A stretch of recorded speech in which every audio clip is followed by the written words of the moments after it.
Hello and welcome to our People to People 2025 Sales Market Update. I'm Sharna Bryant, Permanent Senior Consultant here in our People to People Parramatta, New South Wales office. On today's show, we'll be covering what key trends are shaping sales in 2025. We'll be joined by Danny Merrigan, the Account Director at 𝐿𝐴, and Sam Olorenshaw, Co-founder and General Manager at CarbonInvoice, to unpack the key trends shaping the sales landscape across Australia and New Zealand in 2025. We'll cover what's driving the most change in sales, are ambitious hiring plans on track, what do professionals need to succeed in 2025, and what will shape sales teams by 2030. But first, let's take a look at what's really happening in the sales recruitment market right now. The sales industry across Australia and New Zealand is poised for continued growth in 2025, with 74% of teams planning to expand. However, this expansion is being met with notable challenges in attracting and retaining talent. There's still strong demand for experienced professionals, particularly in roles like business development managers and key account managers. Hiring managers continue to report difficulties sourcing top candidates, and more than half of sales teams still feel under-resourced. On top of that, AI adaptation is reshaping sales functions, with 80% of teams now using it to improve efficiency. Stats show that this shift is redefining the skills employers are looking for. So CRM optimization, 48%, AI-assisted content writing, 43%, and sales data visualization, 36%, are now emerging as must-have competencies. In response to this shift, businesses are refining their recruitment strategies with a stronger focus on transparency. 68% now communicate KPIs and commissions upfront during the interview process. When it comes to attracting talent, competitive benefits are playing a central role.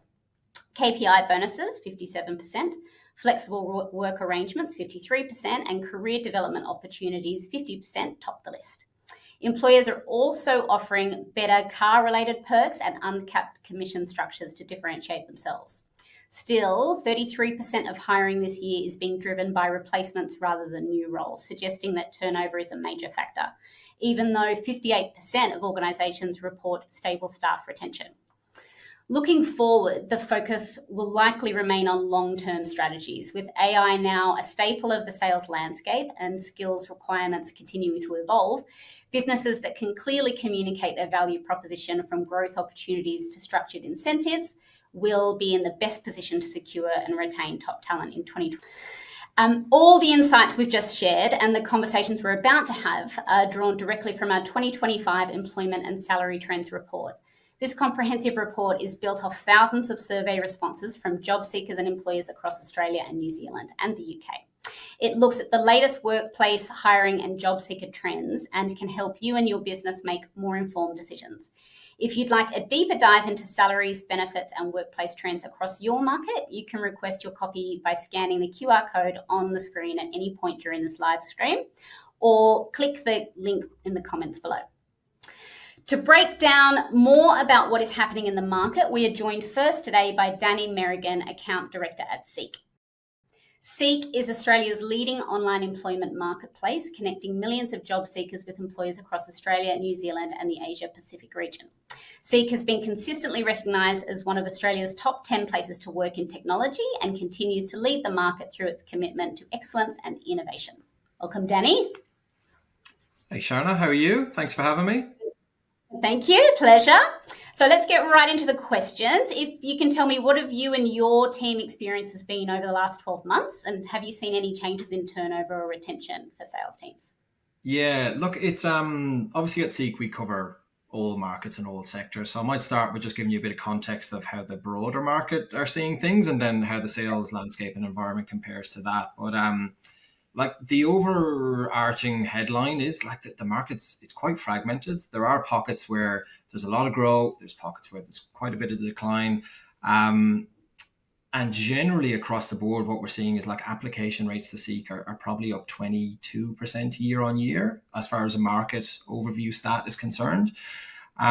So there is a bit of a discrepancy from where the demand is and where the applications are in certain pockets of the market.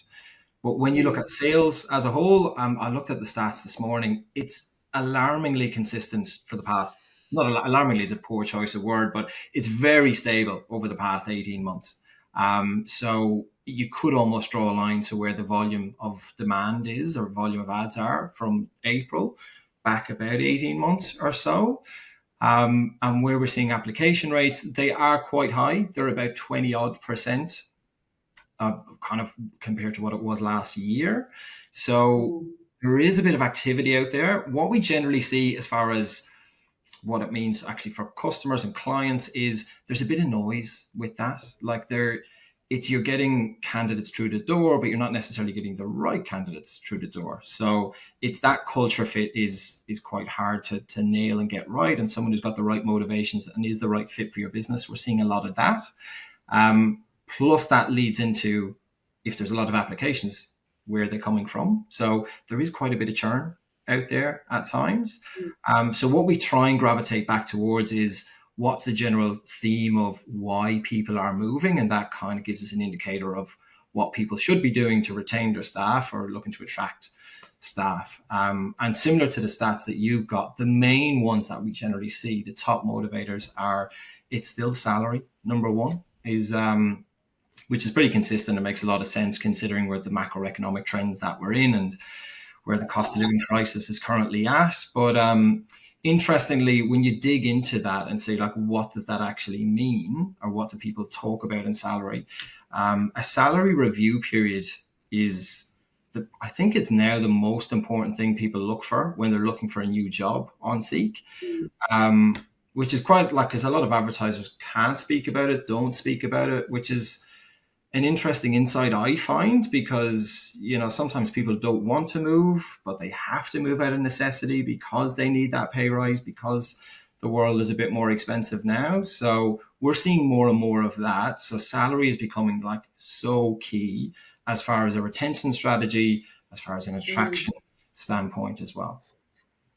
Yeah, I'd agree. And I think ultimately it's about the conversation that employees can have around what that looks like, what that timeline looks like. Their current employers should be doing it and they aren't. And if they can have salary increases in 6 months or 12 months, or it doesn't need to be necessarily a salary increase now. That's what I'm seeing at the desk level anyway.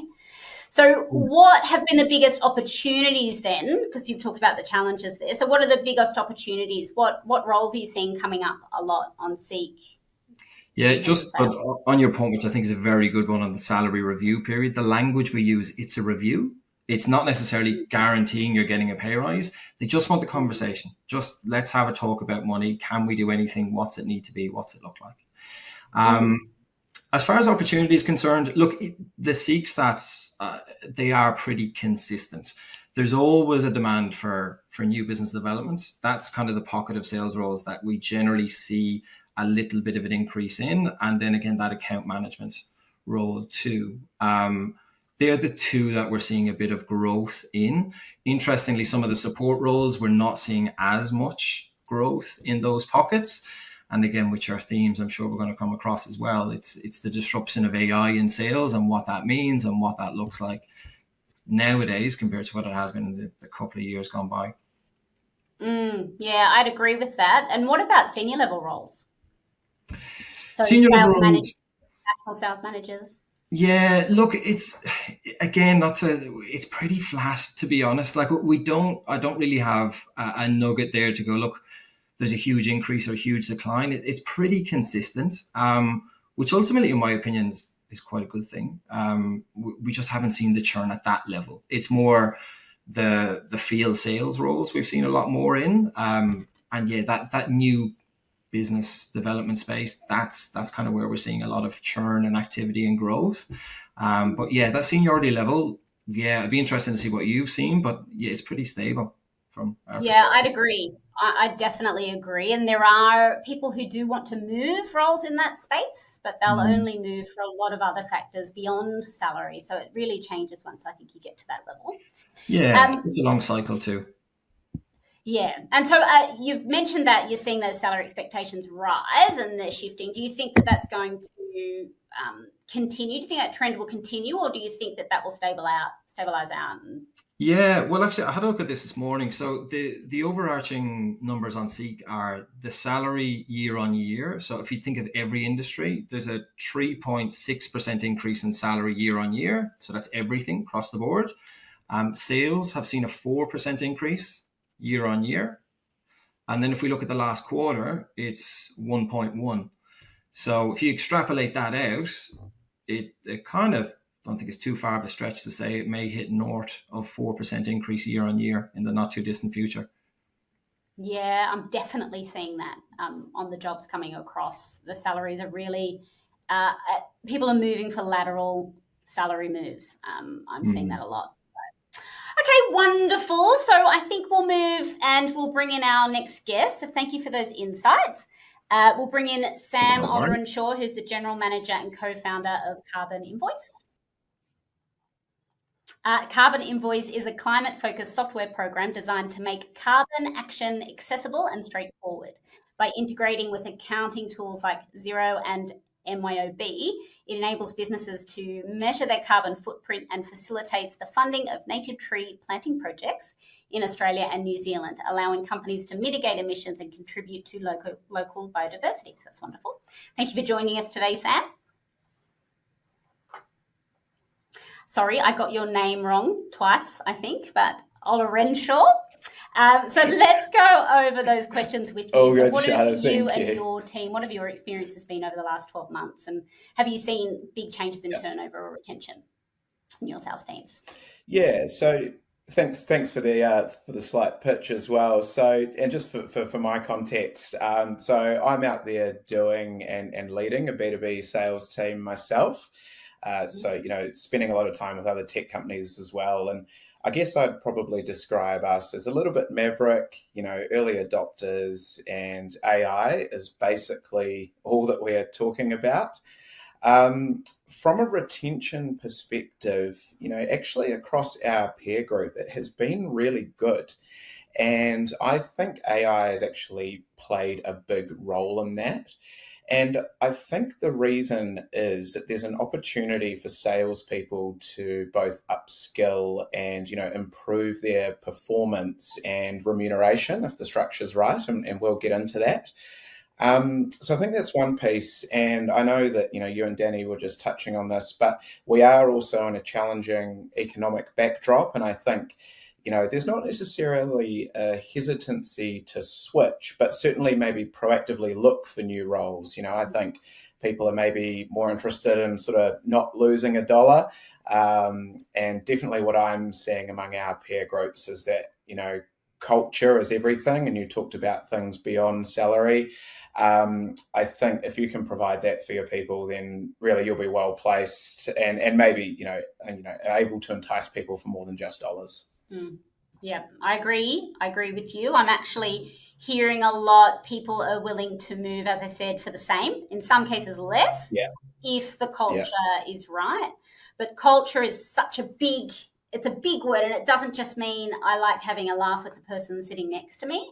It's got a lot to do with psychological safety in the workplace. It's got a lot to do with growth planning, salary review processes, really transparent communication. So, I'd agree. And people are really savvy now when it comes to moving roles.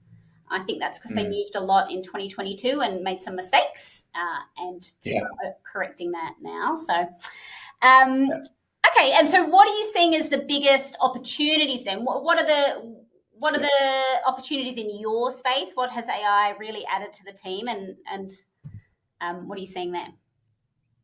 Yeah, so I mean, again, we're back to AI already. I do think what I will say is it's a little bit trite to say that AI is eating all knowledge work. The concrete mental model that I like to use in sales is AI is delineating some of the core skills. So if you think about, you know, sales, there's sort of the humanistic skills and then the structured skills. And you and Danny talked about different sort of roles and seniority as well, and those skills potentially map to those. But if you think about structured skills for a salesperson, it's things like reading annual reports, figuring out pricing, you know, making proposals, where, we're seeing the real value now is in the humanistic skills. Mm-hmm. So, I've seen some crazy stories in the last year or two where, it's now profitable to have an individual giving sort of enterprise like, white glove sales at 10x the volume, because those structured skills are now mostly automated. So, those people are spending time doing what they're good at.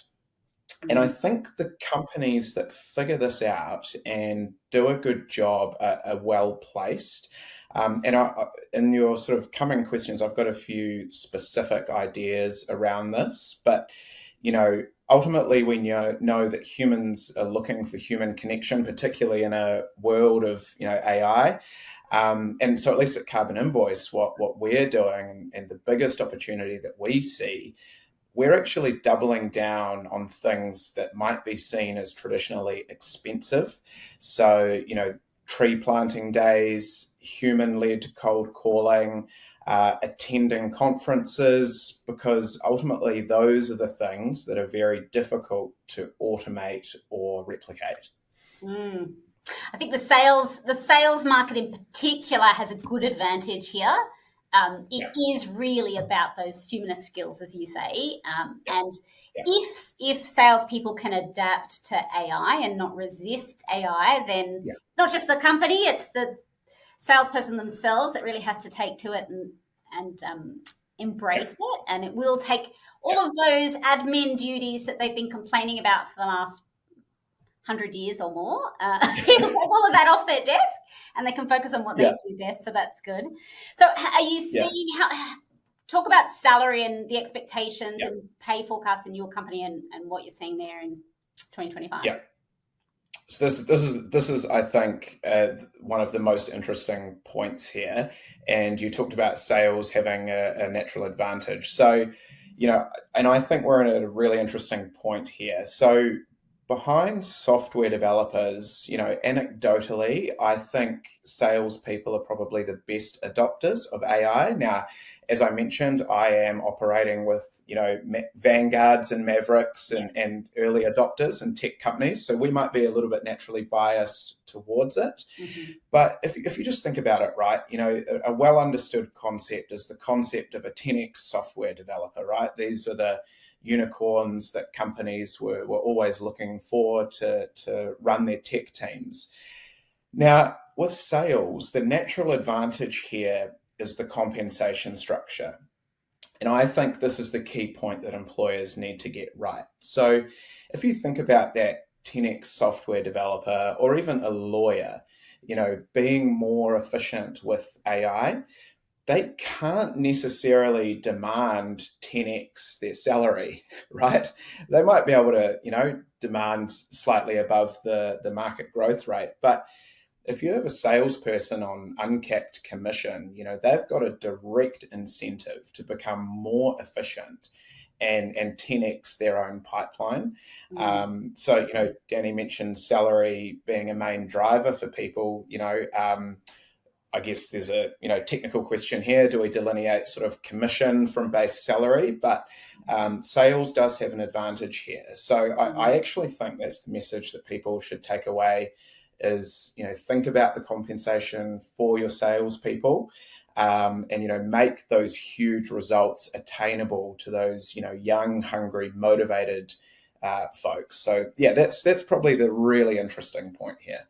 Yeah, I agree, and I think that's the salient point, is you need to have them be attainable in this market. The other reason I'm seeing a lot of candidates move roles, senior to junior, is they've got a fine base salary, they've got great commissions, it's uncapped, but they're not hitting any of their targets. The market's shifted, they're not seeing a lot of safety in their workplace, and they want to leave. Whereas if they're clear, they're attainable, they're understood, and they're within the skill set that they're building towards, like skill set they already have, then I think that's great. But that is the challenge, I'm seeing a lot of lowball salaries and great commissions, and then that having a mismatch as well. So That maybe is a little different in the tech space, but certainly across other industries. Okay, so I'd like to bring you both back now to get a bit more of a broader view and some different perspectives on the market.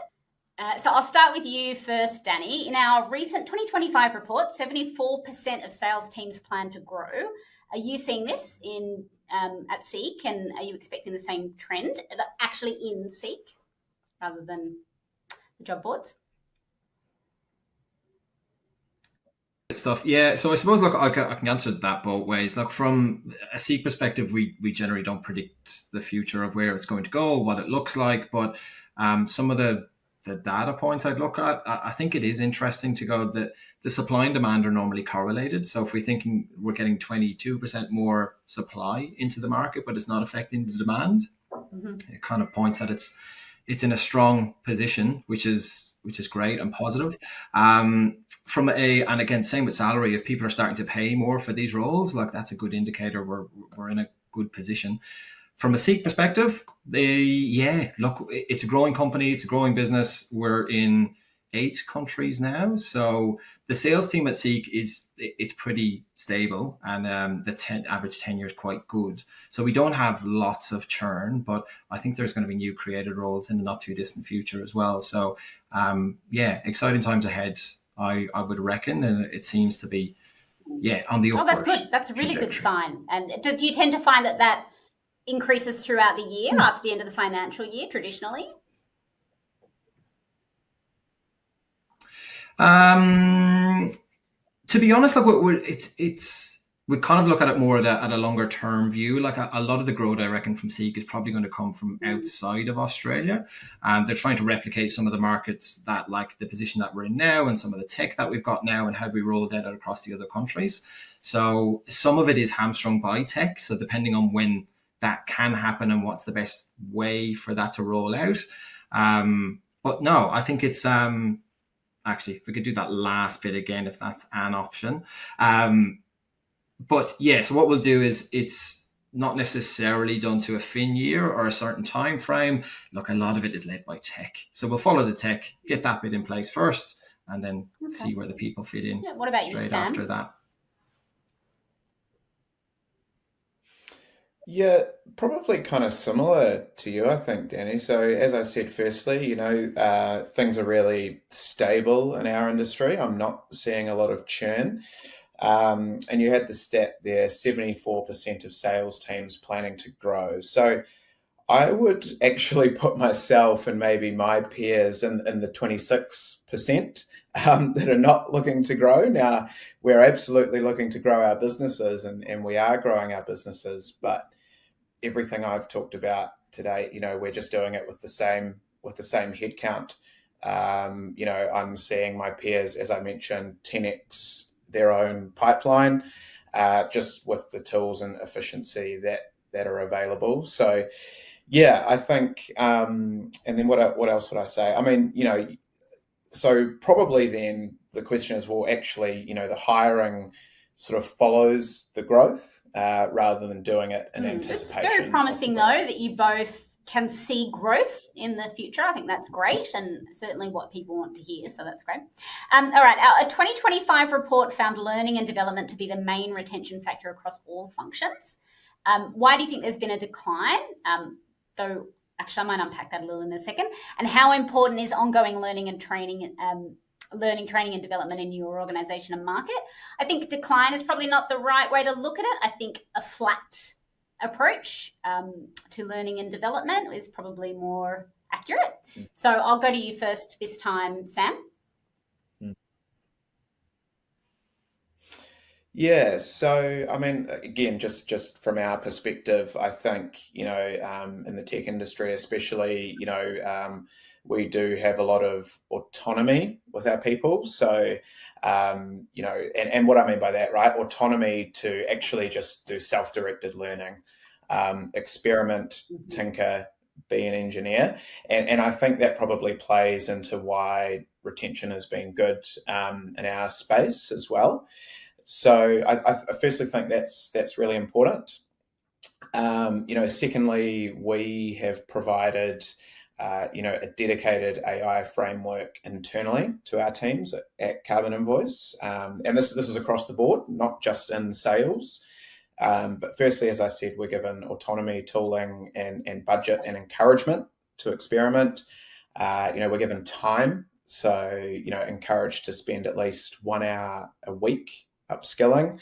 And then we actually have an all-in, company-wide weekly forum where we're sharing. So I think we're sort of maybe moving away from more traditional kind of innovation labs or design thinking workshops, but rather, freedom, decentralize it, go away, and then come together. Yeah, I think it does. And does that answer the question? I think that's very industry specific, because it would be, you couldn't really superimpose on to the tech landscape. They're all entrepreneurs and, they like to be at the vanguard, as you say.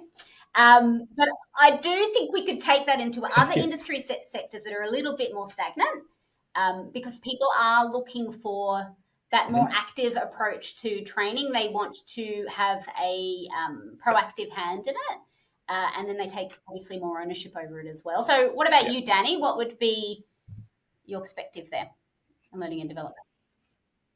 Yeah, I suppose like a personal view I've got on it, it's just, if you look at like, again, not to harp too much on job ads and where the demand is, but like we saw such a boom after COVID, like so 2022 into 2023, there was pretty much 2 years worth of hiring done in one. But you speak to people in sales around that time and it was just, I need more hands on deck.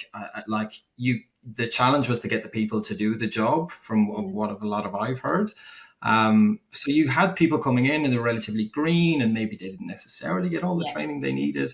And now the market's normalized a bit as well. It kind of just seems like it may be a bit harder to get things over the line nowadays than what it was a few years ago. So I think you hear a lot of appetite for people wanting, upskilling, training, just becoming more efficient. I think there might be definitely something there, I suppose. And I suppose from a 𝐿𝐸 perspective, the other hand, look, we've got a challenge, like a pro and a con, I suppose, but like the longevity of staff is a thing at 𝐿𝐸. So we kind of we're constantly looking at, well, how do you keep that person motivated if they're in the same job? And a lot of that is through upskilling, whether that's AI related, whether that's their craft, whether it's market specific stuff.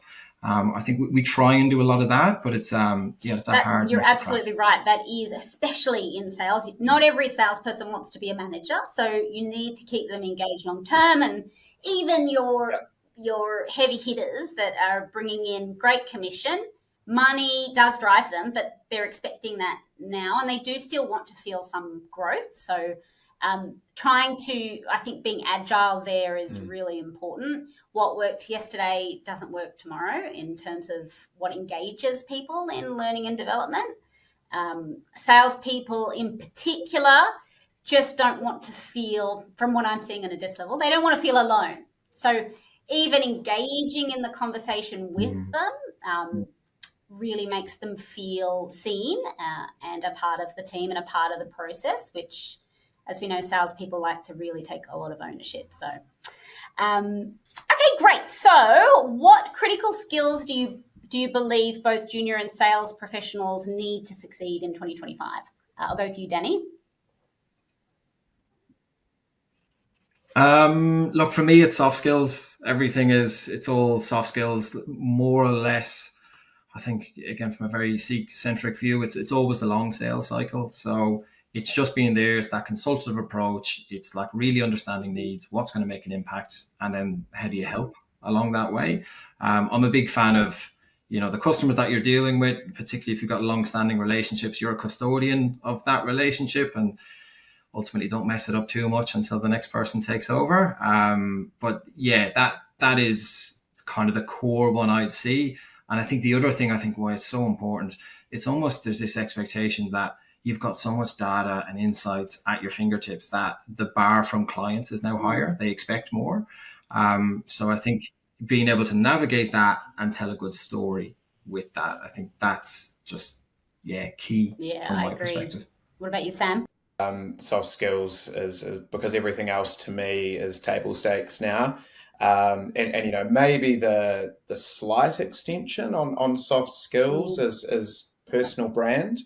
I think people buy from people. You see, so many more examples of, I think, people doing a really good job on places like LinkedIn, if that's where your audience is, or other social media channels, and sort of pushing your own brand first and giving value first. That's huge. And I think people who are willing to put themselves out there and do that is great. You can't just be a sort of back end go-to-market engineer and tinkering away on tools.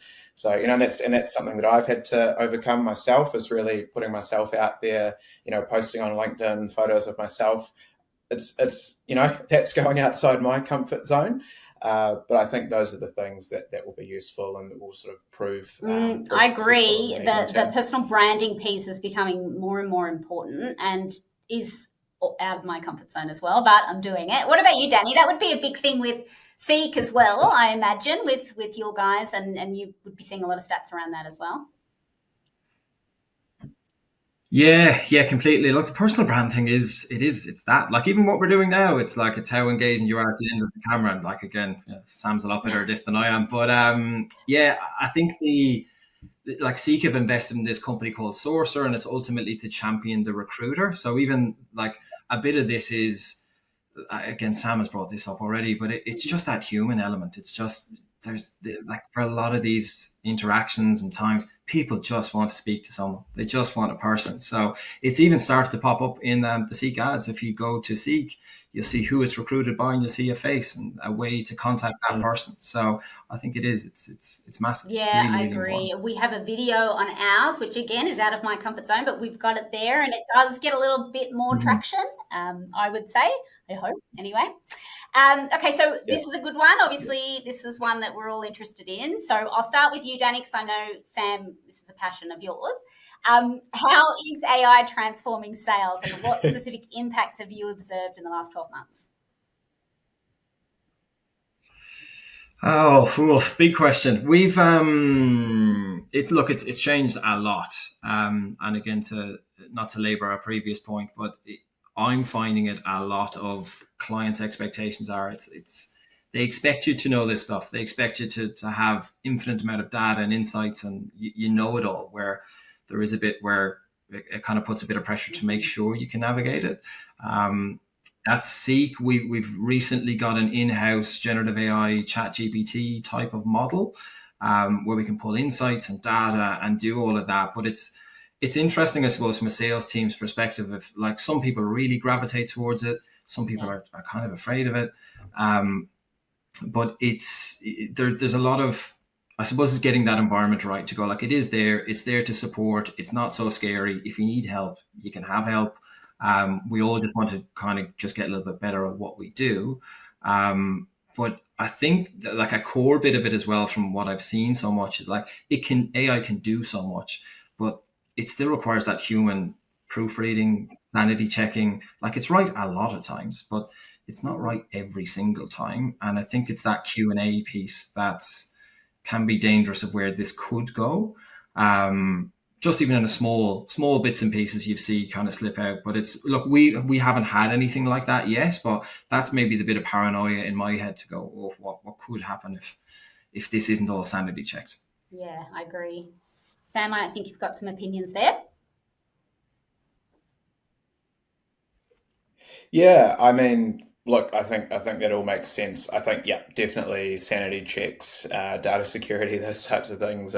Again, I'm probably here assuming that those are taken care of and table stakes. But I mean, Danny, you did touch on it, right? Like, client expectations, and I got an email from Toyota the other day saying, "Hey, you bought a car from us 3 years ago. We've got a new model. Would you like to come and drive it?"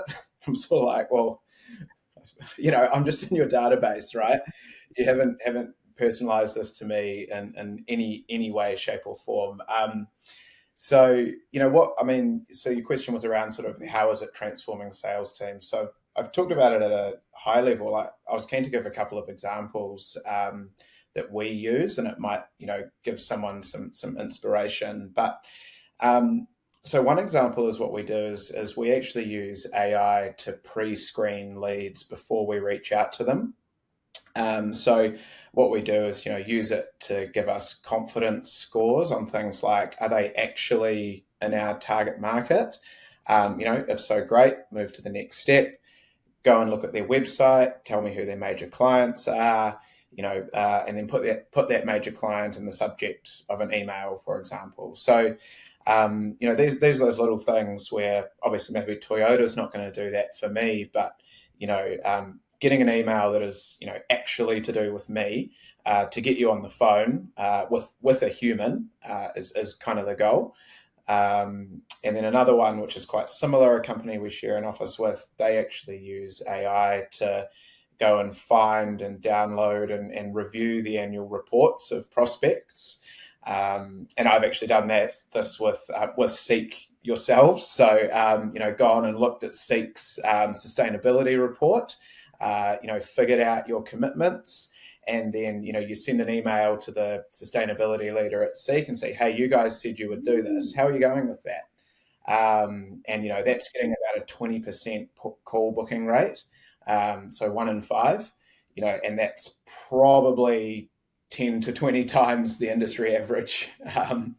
So those are just a couple of practical examples, but Danny, that was the first point you made: client expectations, personalization, and then making sure there's a human involved. It's a good way to get salesperson buy-in as well, because that saves them 15 minutes to an hour of research minimum. Yeah. Which is great. Yeah. And that personal touch is vital. Well, and that was sort of the point I made, particularly around remuneration as well, right? If you can have a salesperson who what they are good at is getting their prospect on the phone, and they're motivated to do that because the prospect is further down the pipeline.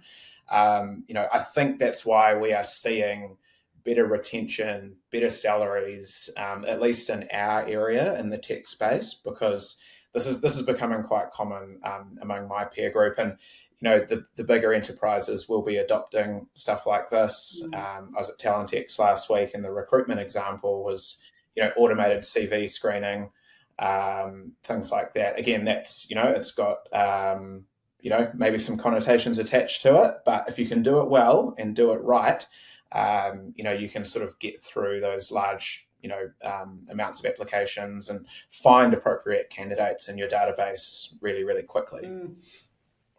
Yeah, I think that all ties into everything that we've discussed. So training and development, we're afraid of AI until we learn to use AI.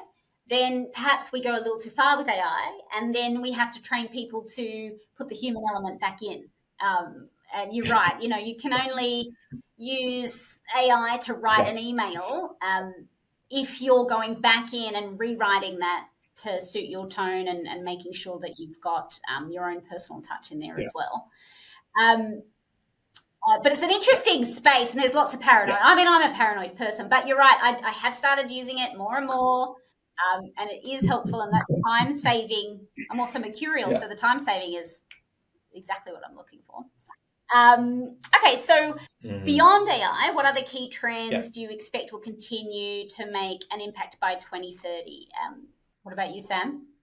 Yeah, certainly on the same theme. So I think I talked about, at CarbonInvoice, we're investing in what are, traditionally seen as maybe more expensive, sort of pipeline brand building type things.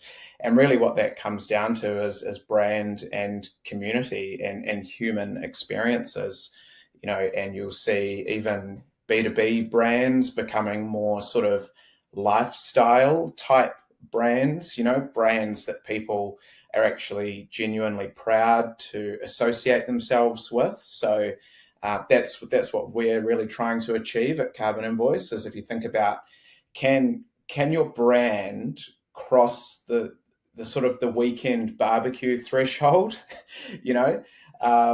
so if I was at a barbecue in the weekend, would I talk about my experience with people to people or with 𝐿𝐴𝐚𝐻? So I think that's quite a nice heuristic, and ultimately it comes back to exactly what you said, Danny. It's trust, it's human, and so we're taking out people to plant real native trees. We're a software tech company, but our customer can go home and show their kids or just bring their kids along. And so I think I'm sort of at probably two extreme ends of the spectrum there. I'm a very heavy early adopter. I'm bullish on AI, but by the same token, I will then tomorrow I'll be out planting trees. I think that's a good example of likely where it will trend to, in my opinion. And you're right. It will be the early part of the pipeline process, but ultimately it's going to be about that human connection. It's going to be about that face-to-face. It's going to be about that tactile. What are we giving back, and what is our brand saying to the world? So I definitely agree there. A big thank you to you both. I think it's great. Sam, you came on last minute, so I really appreciate that. Thank you for giving us some incredible insights into the market. If anyone watching today wants to reach out and get in touch with either Danny or Sam, you can visit the comments for all the information below. So thank you guys once again. It's been a great talk.